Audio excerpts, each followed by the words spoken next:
Gratitude practice ചെയ്യുന്നതിനെ പറ്റി പറയുമ്പോൾ പലരും എന്നോട് സംശയം ചോദിച്ചിട്ടുണ്ട്. എന്താണ് ഗ്രാറ്റിറ്റ്യൂഡ്, അല്ലെങ്കിൽ അത് എങ്ങനെയാണ് പ്രാക്ടീസ് ചെയ്യേണ്ടത്, ഗ്രാറ്റിറ്റ്യൂഡ് പ്രാക്ടീസ് ചെയ്യുന്നത് കൊണ്ട് എന്ത് നേട്ടമാണെന്ന്.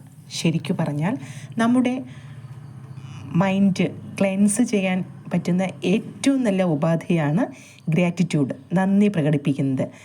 ഇമോഷണൽ ബാലൻസ് കിട്ടുവാൻ വേണ്ടിയിട്ട് നമ്മുടെ ഈ ഗ്രാറ്റിറ്റ്യൂഡ് പ്രാക്ടീസ് സഹായിക്കുന്നുണ്ട്.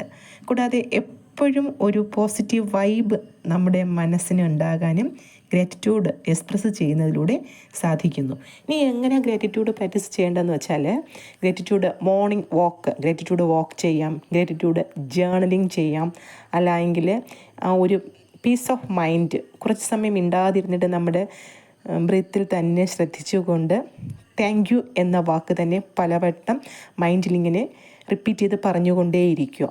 ശരിക്കും നമ്മുടെ സബ് കോൺഷ്യസ് മൈൻഡിൽ ഏറ്റവും അധികം പ്രോഗ്രാംസ് നടക്കാൻ ഈ ഗ്രാറ്റിറ്റ്യൂഡ് എക്സ്പ്രസ് സഹായിക്കുന്നുണ്ട്.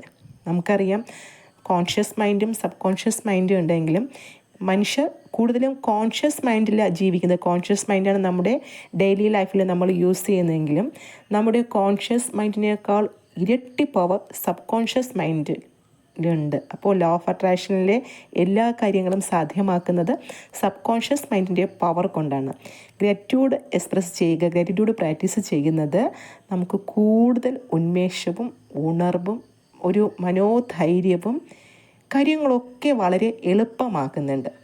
നിങ്ങൾക്ക് സംശയം ഉണ്ടെങ്കിൽ നിങ്ങൾ ഒന്ന് പ്രാക്ടീസ് ചെയ്ത് നോക്കൂ. താങ്ക് യു എന്ന വാക്ക് തന്നെ ഒരു ദിവസം ഒരു 100 തവണയെങ്കിലും ആവർത്തിച്ച് പറയുക. അപ്പോൾ ഉണ്ടാകുന്ന ആ ഒരു മാജിക്, അല്ലെങ്കിൽ നിങ്ങളുടെ ലൈഫിൽ നിങ്ങളുടെ ആ ഒരു ദിവസത്തിൽ സംഭവിക്കുന്ന മാറ്റം നിങ്ങൾക്ക് മനസ്സിലാകുന്നതാണ്.